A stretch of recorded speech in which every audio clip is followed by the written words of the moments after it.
గత ప్రభుత్వ నిర్లక్ష్యానికి బలైన సాగునీటి రంగాన్ని మళ్లీ గాడిన పెట్టాం. రాష్ట్రానికి జీవనాడి పోలవరం ఇది 2020లోనే పూర్తి కావాల్సి ఉన్న గత ప్రభుత్వం నిర్లక్ష్యం, ఆలసత్వం, వైఫల్యంతో డయాఫామ్ వాల్ కొట్టుకుపోయింది. గత పాలకుల 5 ఏళ్లలో 5% కూడా పూర్తి చేయలేకపోయారు. మళ్ళీ మేము అధికారంలోకి వచ్చిన తర్వాత సమస్యల్ని పరిష్కరించి ప్రాజెక్టు పనులను గాటిన పెట్టాం. ప్రాజెక్టులో కీలకమైన డయాఫామ్ వాల్ వచ్చే ఏడాది డిసెంబర్కి పూర్తవుతుంది. 2027 డిసెంబర్ నాటికి పోలవరంని పూర్తి చేసి జాతికి అంకితం చేసే బాధ్యత ఈ ప్రభుత్వాన్ని. కేంద్ర ప్రభుత్వం 12,157 కోట్ల నిధులు విడుదల చేసి సకాలంలో పనులు చేసేందుకు సహకరించింది. దీనికి కేంద్రానికి కృతజ్ఞతలు తెలియజేస్తున్నాం. రాయలసీమ 4 ఉమ్మడి జిల్లాల్లో 6 లక్షల ఎకరాలకు సాగునీరు అందించే ముఖ్యమైన హంద్రీ నీవా సుజల స్రవంతిపై గత ప్రభుత్వం డ్రామాలు ఆడింది. కాలువలకు నీటి విడుదల పేరుతో గేట్ల సెట్టింగ్ వేసి నాటి ప్రభుత్వం రైతులను మోసం చేసింది, నవ్వుల పాలైంది. మేము అధికారంలోకి రాగానే హంద్రీ నీవా పైన దృష్టి పెట్టాం. గత నెలలో ప్రధాన కాలువ వెడల్పుని 100 రోజుల్లో పూర్తి చేసి రికార్డు సృష్టించాం. 3,850 క్యూసెక్స్ల నీటిని విడుదల చేశాం. ఈ నెలలోనే చిత్తూరు జిల్లా చివరి ఆయకట్టుకు నీళ్లు ఇస్తాం. ప్రకాశం జిల్లాని కరువు నుంచి బయటపడేసే వెలుగొండ ప్రాజెక్టుకి అత్యంత ప్రాధాన్యత ఇస్తున్నాం. వచ్చే ఏడాది జూలై కల్లా సాగునీరు ఇచ్చేలా పనులు ప్రారంభం చేశాం. వంశధార ప్రాజెక్టు పనులు వచ్చే ఏడాది జూన్ నాటికి పూర్తి చేసి 40,000 ఎకరాలకు నీళ్లు ఇవ్వాలని లక్ష్యంగా పెట్టుకున్నాం. చింతలపూడి లిఫ్ట్ ఇరిగేషన్ అనుమతులు సాధించి నిర్మాణం చేపడతాం. పోలవరం ఎడమ కాలువను వీరిని తొందరగా పూర్తి చేసి విశాఖ నగరానికి సాగునీరు, పారిశ్రామిక అవసరాలు తీరుస్తాం. ఉత్తరాంధ్రకు గోదావరి నీళ్లు అందిస్తాం. రాయలసీమను సస్యశ్యామలం చేసేందుకు గోదావరి వృధా జలాల్ని పోలవరం నుంచి బనకచెర్లకు మళ్లించాలని నిర్ణయించాం. సముద్రంలోకి పోయే వృధా నీటిని వినియోగిస్తాం. ఈ ప్రాజెక్టుతో ఏ రాష్ట్ర నీటి ప్రయోజనాలకు నష్టం వాటిల్లదు. ఎవరూ అభ్యంతరం చెప్పవలసిన అవసరం లేదు.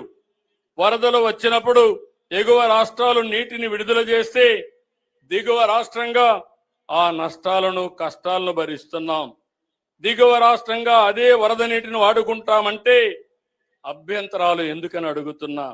వరదను భరించాలి గాని వరద నీటితో ప్రయోజనం పొందకూడదంటే ఇది ఏ విధంగా మంచిదో ఆలోచించమని విజ్ఞప్తి చేస్తున్నా. సమగ్ర నీటి నిర్వహణతో వాటర్ సెక్యూరిటీకి అధిక ప్రాధాన్యత ఇస్తున్నాం. ప్రస్తుతం రాష్ట్రంలోని రిజర్వాయర్లు 99% నిల్వలతో జల కళను సంతరించుకున్నాయి. 785 టీఎంసీ నీళ్లు వివిధ రిజర్వాయర్లో అందుబాటులో ఉన్నాయి. భూగర్భ జలాల పెంపుకు చర్యలు తీసుకుంటున్నాం. భూమిని జలాశయంగా మార్చే ప్రయత్నాలు ఫలిస్తున్నాయి. వర్షాకాలం తర్వాత +3 3 మీటర్లు, ముందు -8 మీటర్ల కంటే తగ్గకుండా భూగర్భ జలాలు ఉండేలా నీటి నిర్వహణ చేపడుతున్నాం. సాగునీటి సంఘాలు నీటి నిర్వహణలో కీలక పాత్ర పోషిస్తున్నాయి. 6,047 సాగునీటి సంఘాలు, 267 డిస్ట్రిబ్యూషన్ కమిటీలు, 58 ప్రాజెక్టు కమిటీలని నీటి నిర్వహణలో భాగస్వాములు చేస్తున్నాం. తెలంగాణ మాగాణాలకు చివరి ఆయకట్టు వరకు సాగునీరు ఇచ్చే ప్రణాళికలతో పెండింగ్ ప్రాజెక్టుల లక్ష్యాలను నిర్దేశించుకొని పూర్తి చేయడానికి ప్రయత్నం చేస్తున్నాం. కృష్ణానది, గోదావరి జలాల్లో మన వాటాల సాధనలో రాజీ పడే సమస్యనే లేదు. ఆనాటి నుంచి ఈనాటి వరకు తెలంగాణ ప్రజల పోరాటమే సాగునీరు, తాగునీరు సాధించడం. అలాంటి తెలంగాణ ప్రజల భావోద్వేగమైన పేగు బంధం సాగునీటి ప్రాజెక్టులు. కృష్ణా గోదావరి నదులలో ప్రతి చుక్క తెలంగాణకు రావాల్సిన వాటాను సాధించి ఎవరి ఒత్తిడికి లొంగేది లేదు, ఎవరి ఆరోపణలకు బెదిరేది లేదు. 4 కోట్ల తెలంగాణ ప్రజల పక్షాన నిటారుగా నిలబడి కృష్ణా నది గోదావరి నదుల్లో తెలంగాణ హక్కులను సాధించుకుంటాం. మన ప్రాంతానికి సాగునీరు తాగునీరు అందించినాకనే మిగతా ఎవరికైనా నీరు. ఈ రోజు తెలంగాణ ప్రజల హక్కులను సాధించడంలో వెనుదిరిగి చూసేది లేదు, ఎవరికి భయపడేది లేదు. ప్రభుత్వం ఈ విషయంలో వ్యూహాత్మకంగా వ్యవహరించడమే కాదు, ఎత్తుగడలతో నిర్ణయం తీసుకుంటుంది. ఎవరు ఎత్తులేసినా ఆ ఎత్తులను చిత్తు చేసి ఎవరు విష ప్రచారం చేసినా వాళ్ళను తిప్పుకొట్టే బాధ్యత 4 కోట్ల తెలంగాణ ప్రజలు తీసుకోవాలి. మీరు అందరూ ఈనాడు పండిత్ జవహర్లాల్ నెహ్రూ గారు నిర్మించిన నాగార్జున సాగర్, శ్రీశైలం, శ్రీరామ్ సాగర్ లాంటి ప్రాజెక్టులు ఆనాడు మొట్టమొదటి ప్రధానమంత్రి ఎడ్యుకేషన్ అండ్ ఇరిగేషన్ అనే విధానాన్ని తీసుకొని ఆ రోజుల్లోనే మొదటి ప్రధానమంత్రి మన ప్రాంతంలో సాగునీటి ప్రాజెక్టులను నిర్మించడం జరిగింది. ఈ రోజు ప్రపంచ దేశాలకు ఆదర్శంగా నిలబడ్డ ప్రాజెక్టులు ఏవైతే ఉన్నాయో నాగార్జున సాగర్, శ్రీశైలం, శ్రీరామ్ సాగర్ లాంటి ప్రాజెక్టులు కాంగ్రెస్ పాలనలో నిర్మించినాం. కానీ గత పాలకులు నిర్మించిన ప్రాజెక్టు 1,00,000 కోట్ల రూపాయలు ఖర్చు పెట్టిన ప్రాజెక్టు కట్టడం కూలడం 1,00,000 కోట్ల రూపాయలు గోదావరిలో కలవడం మన కళ్ళ ముందే జరిగిపోయింది. కాబట్టి ఈ రోజు దృష్టి మరల్చడానికి కొంతమంది కొన్ని సెంటిమెంట్లను రగల్చి తద్వారా రాజకీయ ప్రయోజనం పొందాలని ఏదైతే చేస్తున్నారో ఈ కుట్రను తిప్పికొట్టవలసిన బాధ్యత తెలంగాణ రైతాంగం మీద ఉన్నది. ఆనాడు ఈ ప్రాజెక్టులు నిర్మించిన కాంగ్రెస్ ప్రభుత్వానికి పూర్తి బాధ్యత ఉన్నది, అవగాహన ఉన్నది. పరిపాలనలో అనుమతులు తెచ్చుకోవడానికి అవసరమైన ప్రణాళిక ఉన్నది.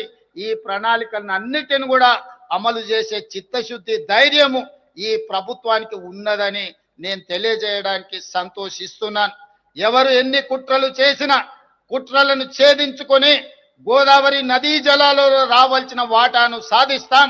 కృష్ణా నదీ జలాలలో పూర్తి చేయవలసిన ఎస్ఎల్బిసి, పాలమూరు రంగారెడ్డి ఎత్తిపోతల పథకం లాంటి, డిండి లాంటి పథకాలను పూర్తి చేసి దేశానికి ఆదర్శంగా నిలబడే విధంగా తెలంగాణ రాష్ట్రంలో పరిపాలనను అందించి ఈ దేశానికి తెలంగాణ ఒక రోల్ మోడల్ గా ఈ దేశంలో నెంబర్ 1 రాష్ట్రంగా తెలంగాణ రాష్ట్రాన్ని తీర్చిదిద్దే బాధ్యత ప్రజా ప్రభుత్వం తీసుకుంటుందని మీ అందరికీ తెలియజేస్తున్నాను. మిత్రులారా,